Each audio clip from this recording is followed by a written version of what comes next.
ठीक है। जब हम इस पूरे संवाद को ध्यान से सुनते हैं तो सबसे पहले दिल भारी हो जाता है। ये कोई कहानी नहीं है, ये ज़मीन से उठी हुई सच्चाई है।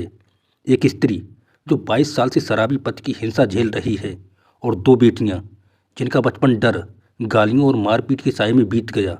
यहाँ सवाल सिर्फ शराब का नहीं है, सवाल उस टूटी हुई सिस्टम का है जहाँ पीड़ित बार बार मदद मांगती है और जवाब में उसे और सह लो कहा जाता है।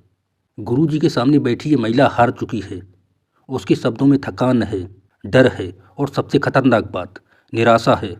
जब कोई कहता है अब जीना नहीं चाहते तो ये सिर्फ भावनात्मक बात नहीं होती, ये एक अलार्म होता है। समाज को, सिस्टम को और खासकर धर्म के मंचों को सोचने पर मजबूर होना चाहिए कि हम ऐसे समय में क्या सलाह दे रहे हैं। यहाँ एक तरफ गुरु जी आत्महत्या को पाप बताकर रोकते हैं, ये सही है क्योंकि जान देना समाधान नहीं है।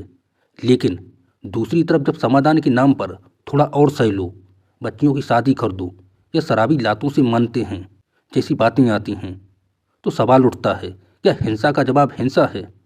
क्या बेटियों को कराटे सिखाना ही आखिरी रास्ता है या ये हमारे सिस्टम की असफलता का सबूत है?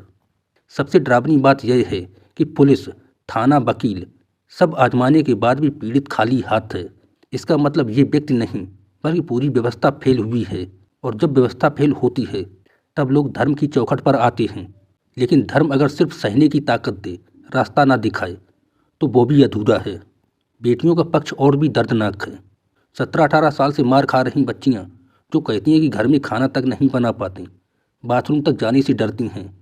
ये सिर्फ घरेलू हिंसा नहीं, ये मानसिक कैद है। और ऐसी हालत में उनसे ये कहना कि पढ़ लिख कर शादी कर लो बहुत आसान है, लेकिन ज़मीनी हकीकत बहुत कठिन है। दूसरे हिस्से में माँ बेटी के टूटे रिश्ते की कहानी आती है। बेटी का अपनी माँ से कट जाना, अपशब्द कहना, यह भी आज के समाज का कड़वा सच है। यहाँ गुरु जी का यह कहना कि आंसू भगवान के लिए बहाओ भावनात्मक सहारा देता है। लेकिन सवाल वही रहता है, क्या रिश्तों की मरम्मत सिर्फ उपदेश से हो सकती है? इस पूरे वीडियो से एक बात साफ समझ में आती है, समस्या सिर्फ शराबी पति, बिगड़ी बेटी या दुखी माँ की नहीं है। समस्या है हम पीड़ा को आध्यात्मिक शब्दों में ढककर व्यवहारिक समाधान से बच जाते हैं।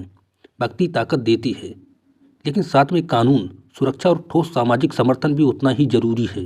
ये वीडियो हमें असहज करता है, परेशान करता है और शायद यही इसका सबसे बड़ा सच है, क्योंकि जब तक हम असहज नहीं होंगे तब तक बदलाव की ज़रूरत महसूस नहीं करेंगे। तो दोस्तों, अगर आपको ये वीडियो पसंद आया हो तो आप इसे लाइक करें, चैनल को सब्सक्राइब करें। धन्यवाद।